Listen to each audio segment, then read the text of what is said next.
بسم اللہ الرحمن الرحیم۔ یہ سوال ہے، کیا گھر کا مرد اپنے گھر کی خواتین کی امامت کروا سکتا ہے؟ ان الحمد للہ والصلاۃ والسلام علی رسول اللہ وبعد۔ پہلی بات یہ ہے کہ مرد حضرات کو چاہیے کہ وہ مسجد کے اندر جماعت کے ساتھ نماز پڑھیں۔ ان کو حکم یہی دیا گیا ہے۔ خواتین بھی اگر مسجد میں جماعت کے ساتھ پانچوں نمازیں پڑھنا چاہیں تو وہ بھی آ سکتی ہیں، اور نبی علیہ الصلوۃ والسلام کی مبارک زندگی میں ایسا ہی ہوتا تھا۔ لیکن اگر خواتین مسجد میں نہیں آنا چاہتی، وہ گھر میں ہی جماعت کے ساتھ نماز پڑھنا چاہتی ہیں، تو خواتین میں سے کسی ایک کو امام بنا دیں اور وہ پہلی صف کے درمیان میں کھڑی ہو کر امامت کرے گی۔ یہ بہترین عمل ہے۔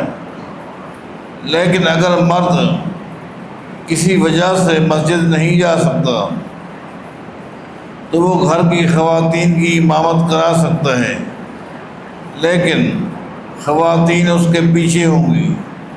اگر کوئی مرد حضرات ہیں، بچے ہیں، تو وہ امام کے پیچھے ہوں گے اور ان کے پیچھے خواتین ہوں گی۔ خواتین کو مرد اپنے ساتھ دائیں یا بائیں نہیں ملا سکتا، جیسا کہ مرد اگر ایک ہو تو وہ امام کے ساتھ کھڑا ہو سکتا ہے، لیکن عورت چاہے وہ ماں ہو، بہن ہو، بیٹی ہو، بیوی ہو، وہ خاوند کے ساتھ پاؤں ملا کر نہیں کھڑی ہو سکتی۔ یہ عمل بھی احادیث سے ثابت ہے۔ اس طرح امامت کرائی جا سکتی ہے اور یہ صحیح عمل ہے، چاہے وہ خواتین پردے میں ہوں یا اس سے ان سا پردہ نہ ہو، تو وہ سب اس کے پیچھے نماز پڑھ سکتی ہیں۔ کیا کوئی ایسی حدیث ہے کہ نبی کریم صلی اللہ علیہ وسلم نے فرمایا مبارک وہ عورت ہے جس کی پہلی اولاد بیٹی ہو؟ وضاحت فرمائیں۔ اس طرح کی کوئی حدیث میرے علم میں نہیں ہے، نہ میں نے کہیں پڑھی ہے اور نہ ہی میں نے کسی عالم سے سنی ہے۔ لیکن بعض حضرات قرآن کریم کی اس آیت سے بچی کو اہمیت دیتے ہیں، فضیلت دیتے ہیں۔ وہ کہتے ہیں قرآن کریم میں جہاں ذکر ہے تو پہلے بچیوں کا ذکر ہے، بچوں کا بعد میں ہے۔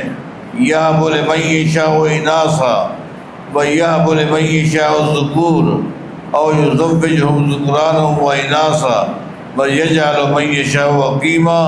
تو کہتے ہیں کہ اللہ تعالیٰ جس کو چاہے بیٹیاں دے، جس کو چاہے بیٹے دے۔ تو کہتے ہیں چونکہ بیٹیوں کا ذکر پہلے ہے، اللہ تعالیٰ کی یہ نعمت ہے، اس کا مطلب یہ ہے کہ بیٹیوں کی نعمت افضل ہے بنسبت بیٹوں کے، تو یہ استدلال باطل ہے۔ اس لیے کہ ایک مقام پر اللہ تعالیٰ نے اللہ تعالیٰ کی نعمتوں کا ذکر کیا ہے اور اپنے بندوں کو حکم دیا ہے کہ تم استغفار کرو۔ فَقُلْتُ اسْتَغْفِرُوا رَبَّكُمْ إِنَّهُ كَانَ غَفَّارًا يُرْسِلِ السَّمَاءَ عَلَيْكُمْ مِدْرَارًا وَيُمْدِدْكُمْ بِأَمْوَالٍ وَبَنِينَ۔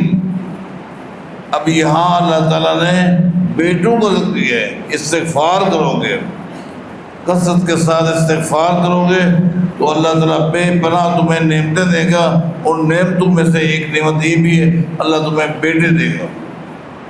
تو کیا بیٹیاں اللہ کی نعمت نہیں ہیں؟ یہاں بیٹوں کو ذکر ہے، تو لہٰذا اس طرح کی توجیہ، اس طرح کا استدلال یہ باطل ہے۔ یہ نعمت ہے، بیٹیاں بھی نعمت ہیں، بیٹے بھی نعمت ہیں، لیکن اللہ جس کو پہلے بیٹی دے اس کے لیے یہ جو حدیث پیش کی گئی ہے یہ میرے علم میں نہیں ہے۔ کہاں ہے، کس کتاب میں ہے، میں نے نہ پڑھی ہے نہ سنی ہے۔ سوال ہے، حافظ ابن حجر عسقلانی ایک حدیث لائے ہیں کہ نبی علیہ السلام جس وقت ابو طالب کو کلمہ پڑھانے کے لیے کہا تو ابو طالب نے نہیں پڑھا، لیکن جس وقت حضرت عباس نے ابو طالب کی طرف دیکھا تو ایک دم ابو طالب کے ہونٹ ہلنے لگے، تو حضرت عباس نے نبی علیہ السلام سے خوش ہو کر کہا کہ ابو طالب نے عمل کر لیا ہے۔ اس کی وضاحت فرمائیں۔ پہلی بات یہ کہ احادیث صحیحہ سے ثابت ہے کہ ابو طالب کا جب آخری وقت تھا، جیسا کہ ابو داؤد میں بھی آتا ہے، نسائی میں بھی آتا ہے، مسند احمد میں بھی آتا ہے، نبی علیہ السلام تشریف لے گئے، آپ کو بیٹھنے کی جگہ نہیں دی گئی، آپ قریب جا کر کھڑے ہو کر اپنے چچا کو کلمہ لا الہ الا اللہ کے لیے کہتے ہیں، لیکن ابو جہل بیٹھا تھا، باقی کفار بیٹھے تھے، وہ ابو طالب سے بار بار کہہ رہے تھے خیال کرنا، عبد المطلب کے دین کو نہیں چھوڑنا۔ آخر میں ابو طالب نے یہی کہا کہ میں اپنے باپ عبد المطلب کے دین پر ہوں، اور اسی پر اس کا انتقال ہو گیا، اور نبی علیہ السلام کو یقیناً تکلیف پہنچی۔ اللہ تعالیٰ نے قرآن کریم نازل کر دیا، اور تمام محدثین کا اس بات پر اتفاق ہے کہ یہ آیت اسی موقع پر نازل ہوئی۔ اللہ تعالیٰ فرماتا ہے اِنَّكَ لَا تَهْدِي مَنْ أَحْبَبْتَ وَلَكِنَّ اللَّهَ يَهْدِي مَن يَشَاءُ۔ اے میرے پیغمبر صلی اللہ علیہ وسلم، آپ جس کو ہدایت دینا چاہیں آپ ہدایت نہیں دے سکتے، اللہ جس کو چاہے ہدایت دے۔ ابو طالب کی وفات کے موقع پر اس آیت کا نزول ہوا۔ دوسری بات ہے کہ نسائی میں آتا ہے، ابو داؤد میں آتا ہے، احمد میں آتا ہے کہ جس وقت ابو طالب فوت ہو گیا، اس کے فوت ہو جانے کے بعد ابو طالب کا بیٹا سیدنا علی رضی اللہ عنہ نبی علیہ السلام کے پاس آتے ہیں، آ کر کیا کہتے ہیں ان عمک الشیخ الزال قد مات فمن یواریہ۔ اے اللہ کے نبی صلی اللہ علیہ وسلم، ان عمک الشیخ الزال، آپ کا بوڑھا گمراہ چچا مر گیا ہے، آپ کا بوڑھا گمراہ چچا مر گیا ہے، فمن یواریہ، اب اس کو گڑھے میں کون ڈالے گا؟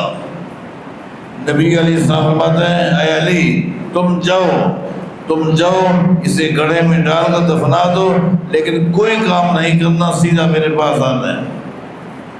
ابو طالب کے وفات پر یعنی سیدنا علی رضی اللہ عنہ کے یہ الفاظ جو ہیں، یہ بھی اس بات کی واضح دلیل ہے کہ اس کا انتقال اسلام پر نہیں ہوا۔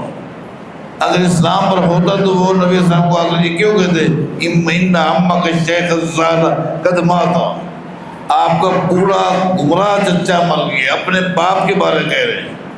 یہ واضح دلیل ہے ابو طالب نے کلمہ نہیں پڑھا تھا اور کفر پہ مر گیا۔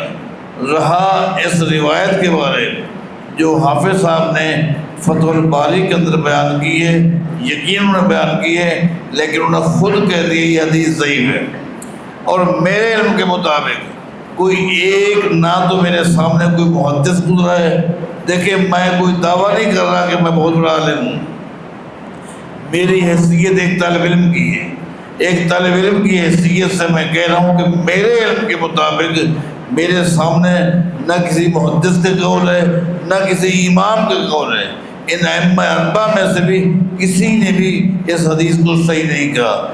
ضعیف سب نے کہا ہے کہ بالاتفاق یہ روایت ضعیف ہے، ایک تو صحیح حدیث کے خلاف ہے، قرآن کریم کے نزول پر سب کا اتفاق ہے اس کے بھی خلاف ہے، اور کسی نے اس کو صحیح بھی نہیں کہا تو اس کو ہم کیسے دلیل بنا سکتے ہیں؟ لہذا بات یہی ہے ابو طالب حالت کفر میں مر گیا، اور نبی علیہ السلام نے سیدنا علی سے کہا جاؤ اس کو دفناؤ اور اس کے بعد میرے پاس ہو۔